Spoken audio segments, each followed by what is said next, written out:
দোতলার অর্ধেক ডুবে গেছে, বিল্ডিং এর নিচতলা পুরোটাই ফুল ডুবন্ত অবস্থা এবং সেই দোতলার মধ্যে 17 জন ফ্যামিলি আশ্রয় নিছে। আমরা সেই 17 জন ফ্যামিলির মধ্যে আমরা খাবার বিতরণ করে দিয়ে আসছি। ইনশাআল্লাহ ভিতরে যত দূরে যাবেন তত দূরে পানি, অনেকের বাড়িতে এখন ঢোকার মতো সেই পরিস্থিতি নেই, বাড়ি ঘর কিছুই দেখা যাচ্ছে না। আমরা সকলে বাড়িতে বিতরণ করে দিয়ে আসছি ইনশাআল্lah। আমাদের তার চলমান চলবে ইনশাআল্লাহ। এলাকার সতিল্লা গ্রামে ওনাদেরকে দেখো আমাদেরকে সাহায্য করতেছে। এই যে একজন আছে, উনি আছে, ওই যে আরো ওইদিকে আছে দুজন,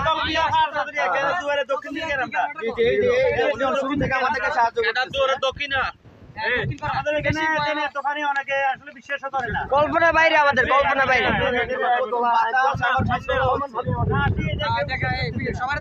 আসলে জানি না, আমরা আসছি কালোরা দেওয়ার পরে আমরা শুনছি যে সতিলের অবস্থা ভালো না, কিন্তু নিজের চোখে এখন দেখতেছি আমাদের এলাকার মধ্যে সবচাইতে ভয়াবহ অবস্থা। এখানে তারা পানির মধ্যে ঘুমাইতে পারতেছে না, থাকতে পারতেছে না। এখন আমরা তাদেরকে সহযোগিতা, খাবারে কষ্ট পাইতেছে।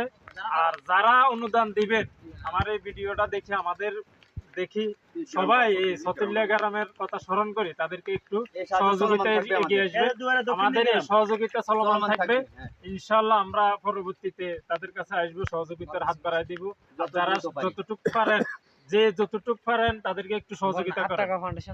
আমরা আত্মাকাওয়া ফাউন্ডেশন থেকে ইনশাআল্লাহ আমাদের অনুদান চলমান থাকবে ইনশাআল্লাহ। আমরা আত্মাকাওয়া ফাউন্ডেশনের পক্ষ থেকে সবসময় তাদের পাশে আছি। সবাই থাকবেন ইনশাআল্লাহ।